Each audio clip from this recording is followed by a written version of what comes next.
જી, તો ભારતમાં સ્ટારલિંકની સેવાઓનો અનુભવ કરવા માંગતા લોકો માટે એક ખૂબ જ સારા સમાચાર આવ્યા છે.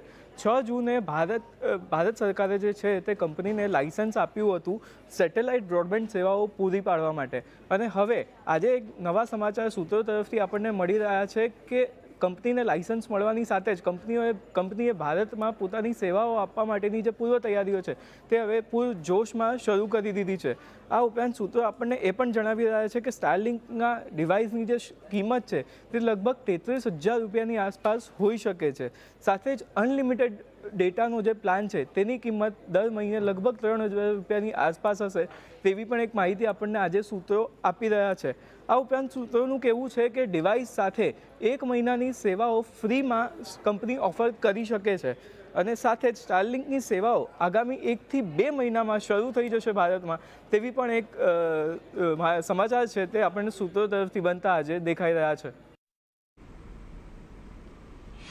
જી કરણ, આભાર અમારી સાથે જોડાઈને સમગ્ર વિગત આપવા બદલ. તો જો સ્ટારલિંકને 6 જૂને એક લાઇસન્સ મળે એના સમાચાર હતા. ત્યારબાદ અહીંયાથી 1 થી 2 મહિનામાં આપણને કદાચ એની સેવાઓ પણ એક શરૂ થતી દેખાય ભારતમાં. એક ઘણું મહત્ત્વનું રહેશે, એટલે એના પર એક નજર ખાસ કરીને રાખતા રહીશું.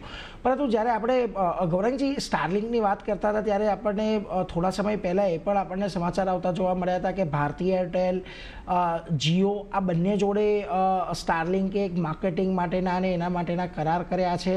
અને એ કરારને લઈને ખાસ કરીને આ જે ઉપકરણો ભારતની અંદર વેચવાના છે કે જે સેવા પૂરી પાડવાની છે એ સેવા આ બંને કંપનીઓ પૂરી પાડતી દેખાશે. લાગે છે તમને કદાચ એન્ટરપ્રાઇઝ લેવલ માટે કે પર્સનલ કન્ઝમ્પશન માટે પણ જ્યારે પણ આ સ્ટારલિંક ઇન્ડિયાની અંદર આવે છે તો આ બંને કંપનીઓને પણ એક થોડોક લાંબા ગાળાનો ફાયદો થતો દેખાશે? આગળ પડતી ટિપ્પણી તો નહીં કરું, કારણ કે હમણાં સ્પષ્ટીકરણ ને બધું છે નહીં આપણી પાસે નીરજ. પણ એટલું કહી શકું છું કે પૂર્ણ રીતે નિર્ભર રહેશે શું મૂલ્યાંકન પર આ સેવાઓ ઉપલબ્ધ થશે. કારણ કે આપણને બધાને ખબર છે, ભારતીય ઉપભોક્તા ખાસ કરીને જ્યારે ટેલિકોમ સર્વિસ પ્રોવાઈડર અને ટેરિફ્સની વાત આવે છે તો કેટલા સેન્સિટિવ છે. મૂલ્યાંકન અને સર્વિસીસની અવેલેબિલિટી જો વધારે પડતી મોંઘી નહીં હોય તો શક્ય છે આનો ફાયદો મળી શકે છે. પણ હાલમાં ટિપ્પણી કરવું અઘરું છે, કારણ કે મારી પાસે એ માહિતી નથી કે શું મૂલ્યાંકન અને શું વેલ્યુએશનને લઈને આ બધી સેવાઓ છે.